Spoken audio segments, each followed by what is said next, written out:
से मथुरा आ सकती थी, लेकिन कभी मेरी ठाकुर जी से मिलने नहीं आई। क्यों? क्योंकि वो जानती थी अगर मैं मिलने गई तो मेरे कन्हैया का प्रेम बदनाम हो जाएगा। वो बेचारी वृंदावन में बैठी बैठी रोती रही, लेकिन कभी आई नहीं।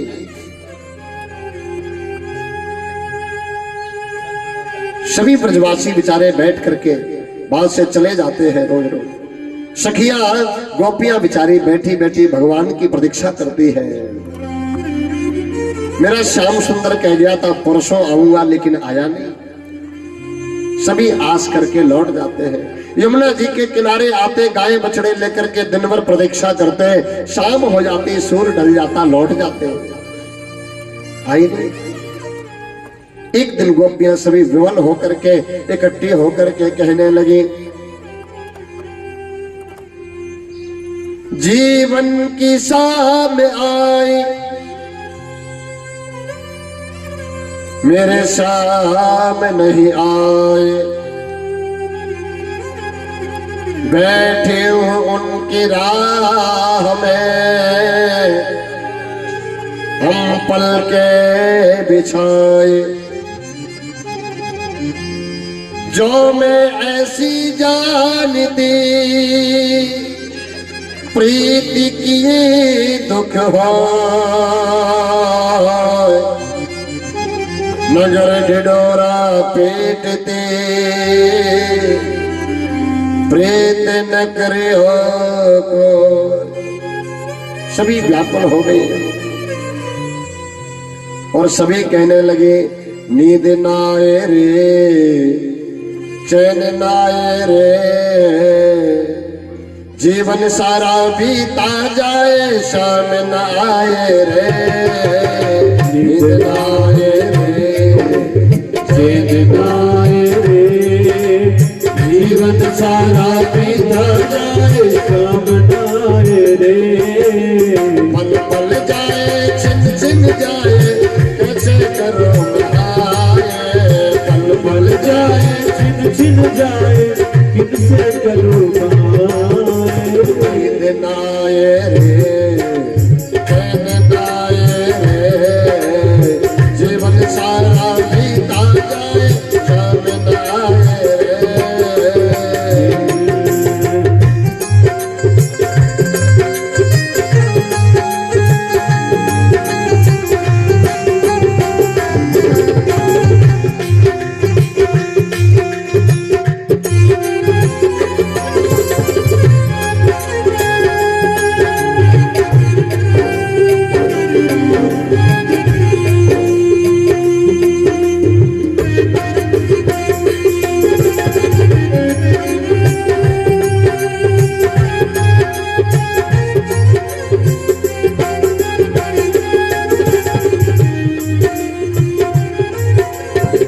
पल तेरे बिन बीत गई नई सपिया, आजा प्राण प्यारे, तेरे बिन बीत गई सपिया, आजा प्राण प्यारे, तड़पत है दिन रह गुजारे, नैन बहे तुम्हारे, प्यार नैन बहे तुम्हारे, प्यार नैन बहे तुम्हारे, दिन कटे नहीं दिन रहना, सारे रात जगाए, तेरे बिन कटे नहीं रहना, सारी रात जगाए, नींद ना आए रे, चैन ना आए रे, जीवन सारा बीता जाए, शाम ना आए रे, नींद ना आए रे, चैन ना आए रे, जीवन सारा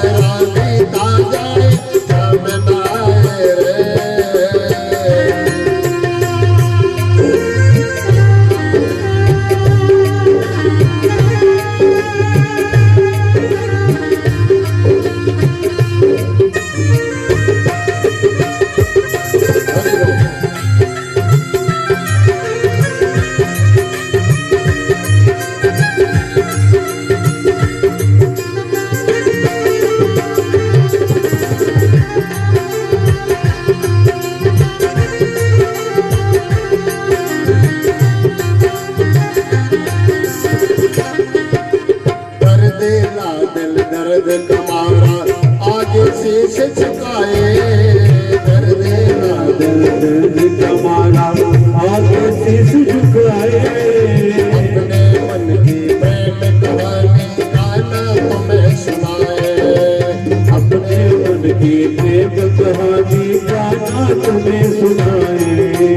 फिर बिन कटे नहीं दिन रहना सारे रात जगाए, फिर बिन कटे नहीं दिन रहना सारी रात जगाए। नींद ना आए रे, नींद ना आए रे, जीवन सारा बीता जाए चांद ना आए रे, नींद ना आए रे, चैन ना आए रे, जीवन सारा बीता जाए याद सताए रे।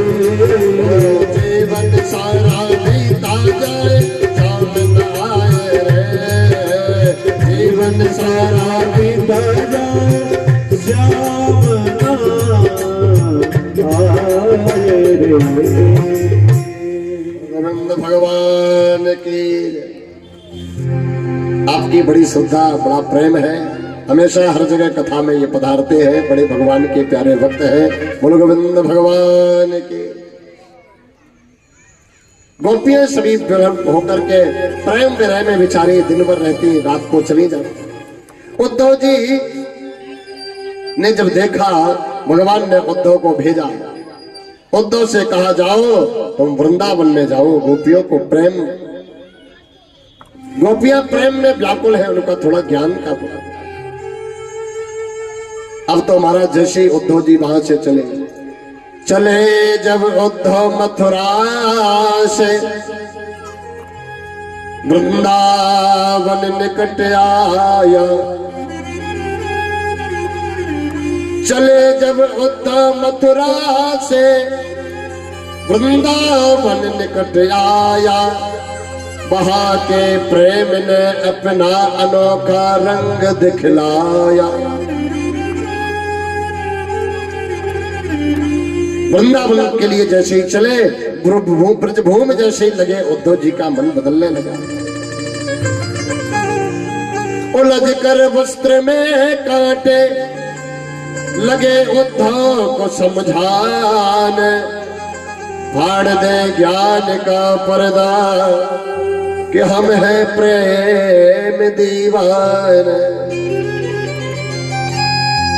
फाड़ दे ज्ञान का पर्दा कि हम है प्रेम दीवाने। उलझ कर वस्त्र में काटे लगे उद्धव को समझाने, फाड़ दे ज्ञान का पर्दा कि हम है प्रेम दीवाने। हे उद्धव, तुम ज्ञान की पोटली लेकर के जा रहे हो। उद्धव समझ गए। मैया यशोदा के पास में आए, मैया यशोदा को देखा, उद्धव गोपियों के पास में गए। उद्धव ने भगवान के बारे में बहुत कुछ बताया। उद्धव ने कहा, उस भगवान की याद करती हो, बिन पग चले सुने बलिकाना, कर बिन कर्म करे बिदनाना, आनंद रहत सकल रस भोगी, बिन वाणी वक्ता बड़ जोगी। एक पत्रिका भगवान ने दी थी, गोपियों को दी। गोपियां विवल होकर के पत्रिका को छीन लेती हैं और गोपियों के आंसू से वो पत्र पूरा धुल जाता है, पढ़ नहीं। उद्धव ने गोपियों की ज्ञान की चर्चा सुनाने के लिए जैसे आए, गोपियों ने कहा, उद्धव ज्ञान चर्चा सुहाती नहीं है, बिना कृष्ण के बात भाती नहीं। हे उद्धव, कृष्ण ही कृष्ण यहाँ पर है, दूसरा कोई नहीं है। उद्धव तुम भय बोरे, पाते लेके आए दौरे, ज्ञान का करे गो यहाँ रोम रोम कृष्ण है। हे उद्धव, तुम ज्ञान की बात करते हो, या तो रोम रोम में केवल कृष्ण बसा हुआ है, कृष्ण के अलावा कुछ नहीं। बड़ा ही दिव्य उपदेश दिया। गोपियों के प्रेम के आगे उद्धव जी की एक नहीं चली, एक नहीं चली। अंत में उद्धव नतमस्तक हो गए। बहुत विस्तृत चर्चा है। उद्धव गोपी संवाद तो इतना विस्तृत है महाराज, अगर एक बार कोई प्रवेश कर जाए तो निकल नहीं सकता। भ्रमर गीत आदि इसी में है। एक भौरा आया, सभी गोपियों ने देखा और भौरे से कहा, है भौरा तू चला जा, मेरे सामने दिखाई नहीं दो। क्यों? क्योंकि ओधो सब कारे अंजवाए, अब कालों से विश्वास उठ गया। एक काला कृष्ण था, वो यहाँ से छोड़ करके चला गया, तू भी आएगा और अभी रस लेकर के चला जाएगा। भ्रमर गीत के नाम से बड़ा प्रसिद्ध है। अंत में उद्धव को ज्ञान का जो पर्दा था वो फट गया। प्रेम बजाई दुंदुभी ज्ञान बजायो, ज्ञान बजाई दुंदुभी प्रेम बजायो ढोल, उद्धव सीधो है चलो सुन गोपिन के बोल। उद्धव ने राधा रानी के चरणों में प्रणाम किया, कहा, हे किशोरी आप बड़भाग्नी हो, मुझे वृंदावन का वास मिलना चाहिए। हमें तो यहाँ पर वास मिलना चाहिए। सभी गोपियों ने कहा, तुम्हें वास तो तब मिलेगा जब तुम प्रेम के पुजारी बनोगे, क्योंकि यहाँ तो केवल प्रेम की बात होती है। ये तो प्रेम की बात है ओधो, ये तो प्रेम की बात है ओधो, बंदगी तेरे बस में नहीं है, ये तो प्रेम की बात है ओधो, बंदगी तेरे बस में नहीं है, यहाँ सर्द के होते हैं थोड़े, आस की इतनी सस्ती नहीं है, ये तो प्रेम की बात है।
है क्या परवाह जिंदगी की।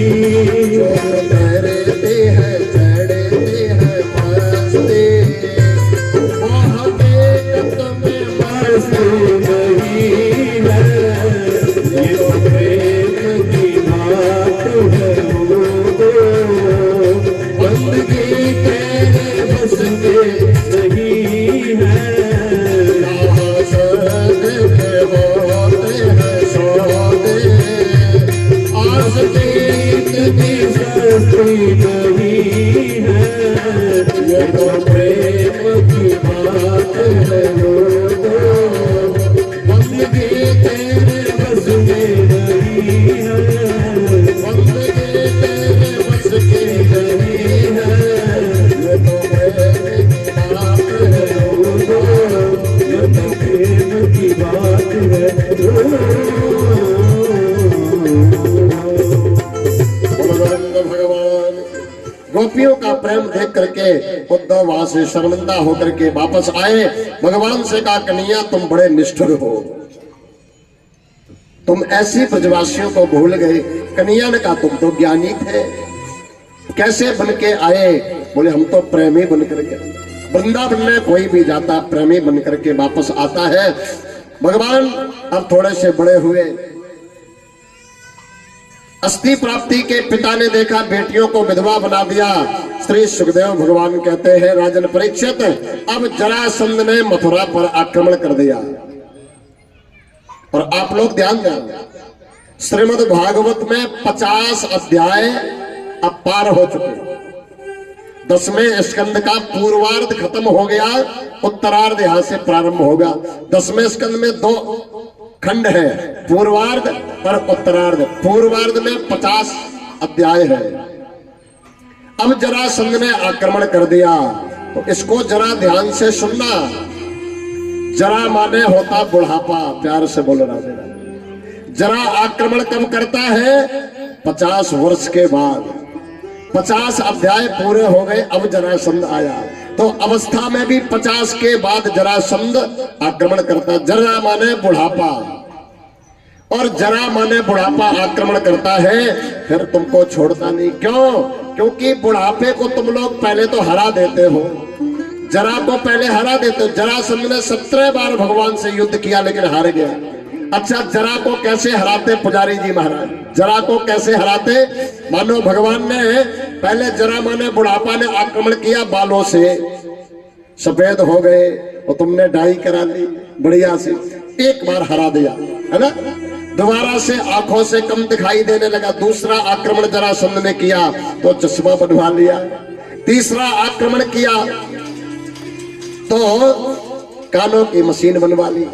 तो जरासंध ने बार बार जब आक्रमण किया, अब जरासंध सोचा कि ऐसे पार नहीं पड़ेगी। 17 बार हार गया तो जरासंध फिर साथ में लेकर के आया, किसको पता? कालयवन को। कालयवन को। कालयवन का मतलब है बुढ़ापा जब अकेले पेश नहीं पाता, क्योंकि तुम बुढ़ापे को मानने को तैयार नहीं, है ना। 80 साल की अवस्था पर जीन्स का पैंट पहनेगे तो बुढ़ापा कहेगा अब कैसे आए, प्यार से बोल राधे राधे, है ना, अब कैसे आए। तो बुढ़ापा जब आक्रमण करता है आप नहीं मानते, पर बुढ़ापा कालयवन को लेके आता। कालयवन का मतलब काल, पर ऐसा कालयवन को लेकर के आता है, एक बार में ही तुम मान जाते हो, प्यार से बोल राधे राधे, है ना। हाँ, जरासंध ने भगवान पर 17 बार आक्रमण किया। 18वें बार में कालयवन को लेकर के वो आया। भगवान ने कहा कि अब तो यहाँ से भागना ही ठीक है, प्यार से बोल राधे राधे। दाऊ दादा भी साथ में थे। दाऊ दादा ने कहा क्या कर रहा है कन्हैया, युद्ध में भागना चाहिए, क्षत्रिय को नहीं भागना चाहिए। तो कन्हैया ने कहा कहीं नाम देखना चाहिए, कहीं परिणाम देखना चाहिए, कहीं नाम देखना चाहिए, नाम के चक्कर में ज्यादा नहीं रहना चाहिए, प्यार से बोलो राधे राधे। कहीं परिणाम भी देखना चाहिए। बोले क्यों? जरासंध ने एक चाल चल दी, लास्ट में संतों का भंडारा किया और कहा तुम्हें बढ़िया बढ़िया दक्षिणा देंगे। अब संत तो बेचारे भोले भाले होते, दक्षिणा के चक्कर में आ गए और जरासंध ने दक्षिणा का लालच देकर के सबको आगे लगा दिया, युद्ध में आगे लगा दिया। भगवान ने सोचा अब संत महात्मा मारे जाएंगे। भगवान ने कहा अब भागना ठीक है, बोलो गोविंद भगवान की। भागना ठीक है। भगवान वहां से भागे, काल यवन ने पीछा किया और धौलगिरी की धौलागिरी गुफा में जाकर के वो भगवान छुप गए। क्यों? क्योंकि वहां पर मानधाता के पुत्र मुचकुंद सो रहे थे। मुचकुंद ने देवताओं के साथ युद्ध किया था, तो मुचकुंद ने यही मांगा था कि आप मुझे वरदान में देना चाहते हो तो यही दे दो, मुझे नींद पूरी हो जाए मेरी, है ना। हाँ, क्योंकि रात दिन युद्ध किया, अब सोने को बेचारे परेशान। जैसे हमारा ही चेला है ना पंकज, कई बार परेशान हो जाता, बोलो गोविंद भगवान की जय।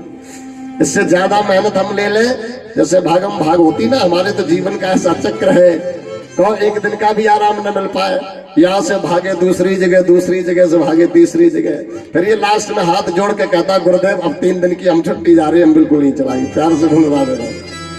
तो कई बार परेशानी हो जाती है जब लगातार मेहनत। तो सेवक का बहुत बड़ा धर्म होता है, सबसे सेवक धर्म कठोरा, सबसे कठिन होता है। तो मुचकुंद जी ने कहा कि अब मुझे सोने को दे दो, क्योंकि हम बड़ा थक गए। देवताओं ने वरदान दिया, जाओ तुम धौलपुर की धौलागिर नाम की गुफा में सो जाओ, मेरा ये वरदान है, तुमको जो कच्ची नींद जगाएगा वो भस्म हो जाएगा। अब मेरे गोविंद तो सब जानते, एक पंथ 2 काज करने थे। भगवान दौड़ करके गए और धौलागिर नाम की गुफा में वहीं चुपचाप खड़े हो गए, पीताम्बर डाल दिया मुचकुंद के ऊपर। काल यवन दौड़ा दौड़ा आया, काल यवन ने कहा अच्छा, अरे भगोड़े, अरे ब्रजवासी गौएं चराने वाला, तो यहाँ पीताम्बर ओढ़े पड़ा है, बच जाएगा। एक लात का प्रहार किया, जैसे ही एक लात मारी तो वहां तो मुचकुंद थे, भगवान तो छुप गए थे। उनकी लीला बड़ी अपरंपार है। मुचकुंद की जैसी आंख खुली तो जरा वो काल यवन भस्म हो गया। मुचकुंद ने जैसी आंख खोल के देखा, सामने ठाकुर जी खड़े। प्रणाम किया, ठाकुर जी से पूछा प्रभु आपका दर्शन। मुचकुंद से कहा जाओ तुम्हारा उद्धार हो गया, द्वापर आ चुका, बोल गोविंद भगवान की। काल यवन को मार दिया, जरासंध भाग गया। जरासंध ने कहा मथुरा में आग लगा दो, लेकिन मेरे ठाकुर जी ने पहले ही एक लीला की, सभी मथुरा वासियों को दिव्य रूप से योग माया को आदेश दिया, रात में ही गुजरात में शिफ्ट कर दिया। प्यार से बोलो राधे राधे। रात्र में ही मथुरा से बाहर शिफ्ट कर दिया, किसी ने जाना भी नहीं। और स्वयं भी बलराम जी के साथ में ऐसी छलांग लगाई, सीधे द्वारका में जाकर के पहुंचे। सुबह जैसी जगह तो अब तो सब द्वारका में, और रात्र में जब सोए तो मथुरा में थे, जगह तो द्वारका में। अब द्वारका का नाम द्वारका कैसे पड़ा पता है? द्वारका नाम इसलिए पड़ा, सब कंफ्यूजन में हो गए। मुझे लगता है देखो शर्मा जी जानते हैं, प्यार से बोलो राधे राधे। सब कंफ्यूजन में हो गए, अरे द्वारका द्वारका, किसी को द्वार ही नहीं मिल रहा, प्यार से बोलो राधे राधे। तो सब द्वारका नाम पड़ गया, बोलो गोविंद भगवान की।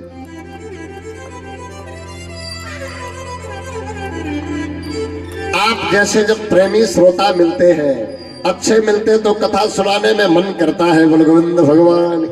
आप लोगों में से कई इतने योग्य अच्छे श्रोता हैं जो लगभग कथा को सब जानते हैं, प्यार से बोलो राधे राधे, है ना। और जब नीचे से प्रतिक्रिया मिलती है ना तो बड़ा आनंद आता है।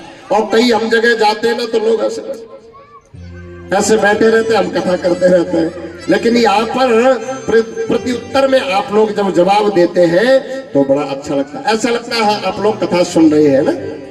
हाँ, कई मैया मेरी बूढ़ी बूढ़ी माताएं बैठी हैं, खूब कथा को रुचि से सुनती हैं। कई भाई लोग बड़ा अच्छा सुनते, तो सुनाने में मन लगता है। गूढ़ तक तो नहीं साधु दुरावे, आरत अधिकारी जहाँ पावे। जहाँ परोसने वाला भी मन से भाव परोसेगा, जहाँ लेने वाला अच्छा होना चाहिए। प्यार से बोलो राधे राधे। अब तो जैसी देखा द्वारका में सब आ गए, भगवान श्री श्याम सुंदर अब यहाँ द्वारकाधीश हो गए, बोल गोविंद भगवान की। यहाँ से मेरे कन्हैया द्वारकाधीश हो गए और सभी द्वारका में प्रेम से रहने लगे। द्वारका के पास में एक नगर था, एक नगर था जिस नगर में एक भीष्मक नाम के राजा रहते थे, बोलो गोविंद भगवान की। भीष्मक नाम के एक राजा रहते थे। उनके 4 बेटा थे, एक बेटी थी। 4 बेटा थे और 1 बेटी थी। बेटी थोड़ा सा बड़ी हुई तो भीष्मक जी ने कहा कि इस बेटी का विवाह करना चाहिए, इस बेटी का विवाह करना चाहिए। तो अब सबसे पहला संदेश भगवान के लिए आया। भगवान का यहाँ सबसे पहले विवाह होगा, बोल गोविंद भगवान की। राजा आसीत भीष्म को नाम, विदर्भाधिपतिर्महान्, तस्या पंचाभवन पुत्र,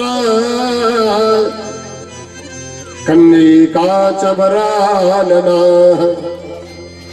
महाराज भीष्मक नाम के राजा है, उनकी एक बेटी है जिसका नाम रुक्मिणी है। 4 पुत्र है, रुक्मी, रुक्मध्वज, रुक्मकेतु और रुक्ममाली। ये 4 पुत्र है, एक बेटी है। तो जब एक बार इन्होंने विवाह के लिए कहा तो रुक्मी ने कहा क्यों चिंता करते हो, मेरा मित्र है शिशुपाल, उसके साथ विवाह कर देंगे, वो योग्य है, वो योग्य है। भीष्मक जी ने कहा तेरी बुद्धि खराब है, तो शिशुपाल के साथ विवाह करेगा? मेरी बेटी सुंदर है, सुशील है, सभ्य है, कोई अच्छा वर देख। इसने नहीं माना। अच्छा रुक्मिणी ये सुन रही थी सब। रुक्मिणी ने जैसे ही देखा कि अब मैं बचने वाली नहीं, ये मेरा भाई दुष्ट है, कहीं न कहीं ऐसे विवाह कर देगा। तो महाराज इन्होंने एक पत्र लिखा और पत्र को लिख करके श्रुत्वा गुणान भुवन सुंदर श्रवणान्ते निर्विश्य कर्णै बिहरो तत्तापम रूपम दृशामि दृश्यता अखिलार्थ लाभम त्वय्यच्युता विशत चित्र प्रमं देहे। महाराज इन्होंने एक पत्र लिखा, भगवान की गुणानुवादों को सुनकर के प्रीति हुई। एक ब्राह्मण को पत्र दे दिया और कहा जाकर के द्वारका में दे दो। वो बेचारे बूढ़े से ब्राह्मण पत्र लेकर के आए, पत्र लेकर के आए। भगवान ने दूर से देखा, कौन? बोले हम आए हैं भीष्मक जी के यहाँ से, कुंदनपुर से, विदर्भ से आए हैं, एक पत्र है। तो भगवान श्याम सुंदर ने कहा वहीं से पढ़ के सुना दो। अब बूढ़े वाले ब्राह्मण बोले, बूढ़े वाले ब्राह्मण बोले भाई किसी के लव लेटर को पढ़ना नहीं चाहिए, प्यार से बोले राधे राधे। अरे भाई वो रुक्मिणी जी का प्रेम पत्र है, उन्होंने क्या लिखा मैं कैसे पढ़ सकता हूँ, आप स्वयं पढ़ लो, बोलो गोविंद भगवान की। आप स्वयं पढ़ लो। रुक्मिणी के पत्र को भगवान ने जैसे ही पढ़ा और भगवान श्री श्याम सुंदर तुरंत वहां से दौड़े, किसी को भी नहीं बताया और दौड़े दौड़े आए। स्वागतम समाज्ञाय वैदर्भे दृष्ट सामानसाः न पश्यन्ति ब्रह्मणाय प्रियमनंतराय नामसाः। महाराज भगवान जैसे आए द्वारका में इसमें कुंदनपुर में प्रवेश कर गए। ब्राह्मण रुक्मिणी के पास में गया, रुक्मिणी जी ने चरणों में प्रणाम करके कहा प्रभु चिट्ठी दे आए? ब्राह्मण ने कहा चिट्ठी नहीं दे आए, वो तो पीछे आ गए, प्यार से बोलो राधे राधे, वो तो पीछे ही खड़े हैं। हे भगवान कितने दयालु मेरे कन्हैया हैं, कितने दयालु। एक बार आप याद करके उनको देखें, वो तो तैयार रहते हैं। ठाकुर जी कहते हैं जीव याद ही नहीं करता, इंसान याद नहीं करता। एक बार तुम कैसे भी नाम जपो, एक बार याद करके तो देखो। भगवान के दरबार में एक बार समर्पण करके तुम आ जाओ तो ठाकुर जी अपना लेते हैं। रुक्मिणी ने देखा नहीं, केवल श्रुत्वा गुणान भुवन सुंदर श्रवणान्ते, केवल एक बार रूप को मन में सोचा सुनने से, और भगवान आ गए। तुरंत महाराज रुक्मिणी जी ने पूजा की थाली तैयार करवाई, मैया को प्रणाम किया और रुक्मिणी जी मंदिर में आ गई। बोल गोविंद भगवान की। मंदिर में प्रार्थना की, पूजा की। यहाँ पर सब पहरेदार खड़े थे, बड़े बड़े पहरेदार। सब पहरेदारों ने देखा, सब रुक्मिणी के रूप को देख करके मोहित हो गए। कोई कहने लगा अरे देख देख रुक्मिणी के बाल कितने सुंदर हैं, कोई कोई कहने लगा अरे रुक्मिणी का मुकुट कितना सुंदर है, कोई कहने लगा अरे मुकुट की बात करता, अरे साड़ी देख कितनी सुंदर पहने रुक्मिणी। रूप को देख करके सब मोहित हो गए। तब तक रुक्मिणी मंदिर में गई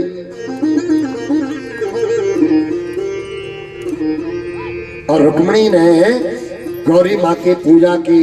गौरी माँ प्रसन्न हो गई। मन जाए राच्यो मिलई शोभर सहज सुंदर सामेर। मन जाए राच्यो मिलई शोभर सहज सुंदर सामेर।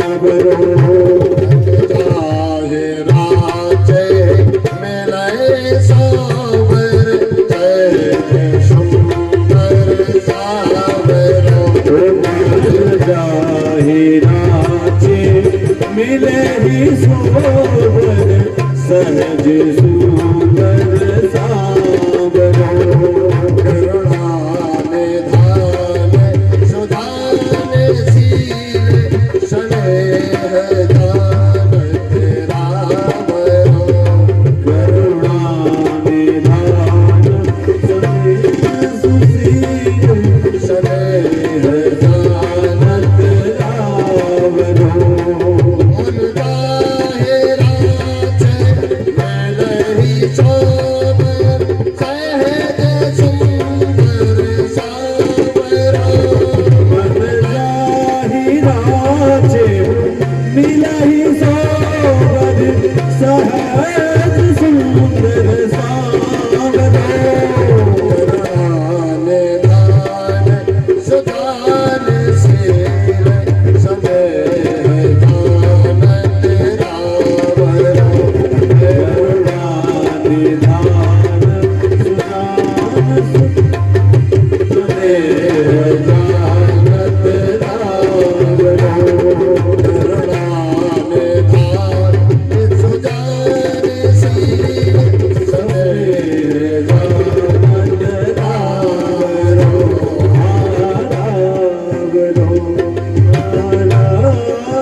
महाराज गौरी जी ने जैसी प्रार्थना की, गौरी जी की रुक्मिणी जी ने, गौरी जी ने वरदान मन जाए राज्य में मिले सोवर सहज सुंदर सांवरो। करुणा निधान सुजान शील स्नेह जान कसी माल मूर्त मुस्कानी। और धीरे से रुक्मिणी जी ने पीछे देखा तो श्याम सुंदर खड़े हुए हैं। बोलो गोविंद भगवान की। श्याम सुंदर खड़े हुए हैं। रुक्मिणी से इशारा किया, रुक्मिणी धीरे से उतर करके गई और श्याम सुंदर ने रुक्मिणी जी का हाथ पकड़ा। रुक्मिणी जी ने कहा मुझे खींचो। श्याम सुंदर ने कहा मैं नहीं पकड़ूंगा, तुम स्वयं अपने हाथ को पकड़ो। बोलो गोविंद भगवान। क्योंकि अगर मैं हाथ पकड़ूंगा तो लोग कहेंगे। श्याम सुंदर ने हाथ पकड़ा और रुक्मिणी जी को लेकर के वहां से चले गए। बोलो रुक्मिणी मंगल भगवान की। रुक्मिणी जी का हरण करके भगवान ले गए और सभी देखते रह गए। सभी ने कोई कह रहा था अरे साड़ी बड़ी सुंदर है, मुकुट बड़ा सुंदर है, बाल बड़े सुंदर हैं। किसी ने कहा अरे मूर्खो, ये रुक्मिणी का मुकुट बाल देखते रहोगे, रुक्मिणी का ये तो देखो। सबने जैसे ही देखा तो महाराज देखा रुक्मिणी चली गई। सब दौड़े, सेना दौड़ाई और महाराज भगवान ने सभी सेना का वध कर दिया। भगवान की शिषपाल आदि भी पीछे पीछे दौड़े, लेकिन भगवान ने सबको वापस कर दिया। शिषपाल तो आकर के रोने लगा। शिषपाल रोने लगा। शिषपाल ने कहा हे भगवान, मेरी तो चढ़ी बरात ही बेकार हो गई। जरासंध ने कहा क्यों रो रहा है? शिषपाल ने कहा मेरी तो बारात लौट गई, चढ़ी बारात बेकार हो गई, मैं क्या करूंगा? मैं मरूंगा, बचूंगा नहीं, मैं मर जाऊंगा। जरासंध ने कहा पागल क्यों मर रहा है? बोले क्यों? बोले तेरे ऊपर एक बार बीती, हम तो 17 बार हार चुके। प्यार से बोलो राधे राधे। तो शिषपाल ने सोचा जब तुम्हारे जैसे महाबेशरम जिंदा है तो हम क्यों मर जाएं। बोलो गोविंद भगवान। भगवान द्वारका में आ गए। अब तो द्वारका में श्री रुक्मिणी जी का श्रृंगार होने लगा। आए हम लोग सब प्रेम से श्रृंगार करेंगे क्योंकि समय कम है, विवाह भी होना है। बोलो गोविंद भगवान। सभी रुक्मिणी जी का श्रृंगार करने लगे, क्योंकि वहां तो श्रृंगार हो नहीं पाया है ना। हाँ, आओ मेरी सखियों मुझे मेहंदी लगा दो, मेहंदी लगा दो मुझे ऐसे सजा दो। सभी लोग ताली बजा करके मुझे श्याम सुंदर के दुल्हन बना दो, मुझे श्याम सुंदर की दुल्हन बना दो, मुझे श्याम सुंदर की दुल्हन बना दो, मुझे श्याम सुंदर की दुल्हन बना दो।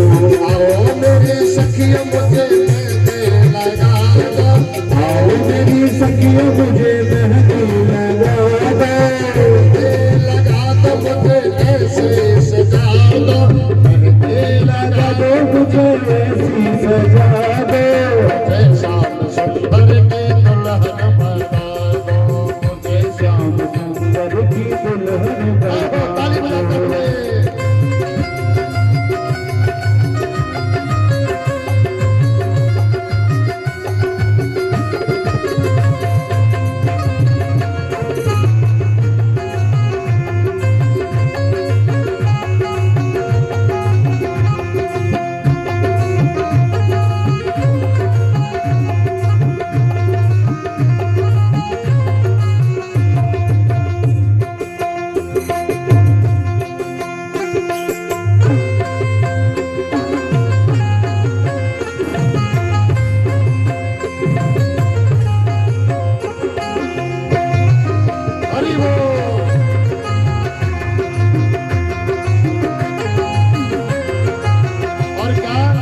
सतगुरु ने मेरी चर्चा चलाई, सतगुरु ने मेरी चर्चा चलाई, ओ सत्संग में मेरी चर्चा चलाई, सत्संग में मेरी चर्चा चलाई, सतगुरु ने मेरी कीरी सगाई, सतगुरु ने मेरी कीरी सगाई, उनको बुला के हथेलेवा करा दो, उनको बुला के हथेलेवा तो करा दो, श्याम सुंदर की दुल्हन बना दो, मुझे श्याम सुंदर की दुल्हन बना दो। हरि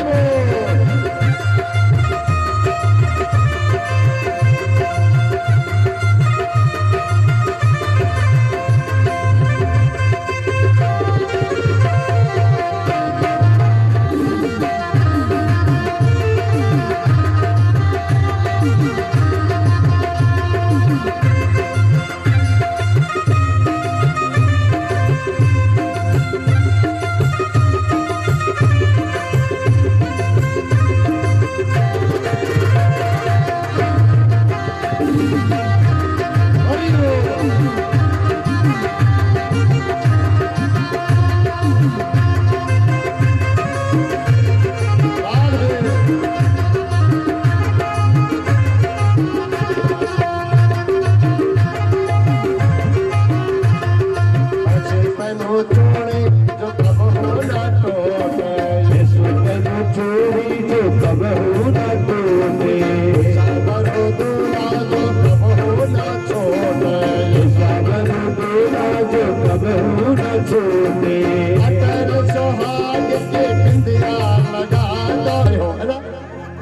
अरे चकाचक माल खाने को मिलेगा, जोर से ताली तो बजा दो, शादी में बैठे हो, है ना।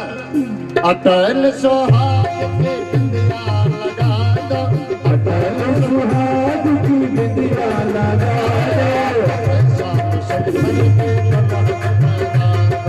मुझे श्याम सुंदर की दुल्हन बना दो।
छाड़ उन्हीं का मनाओगे दुनिया को छोड़ तो उन्हीं को रिझाओगे दुनिया को छोड़ छाड़ उन्हीं को रिझाओगे दुनिया को छोड़ चाहे उन्हीं को रिझाओगे बाला सुरमा में आंख में लगाओगे भक्ति का सुरमा में नैन में लगाओगे भक्ति का सुरमा में आंख में लगाओगे भक्ति का सुरमा में आंख में लगाओगे दुनिया को छोड़ छाड़ उन्हीं को मनाओगे दुनिया को छोड़ छाड़ उन्हीं को बनाओगे सतगुरु को बोला के तेरा करा दो को बोला के हाथ में बातें करा दे श्याम सतगुरु के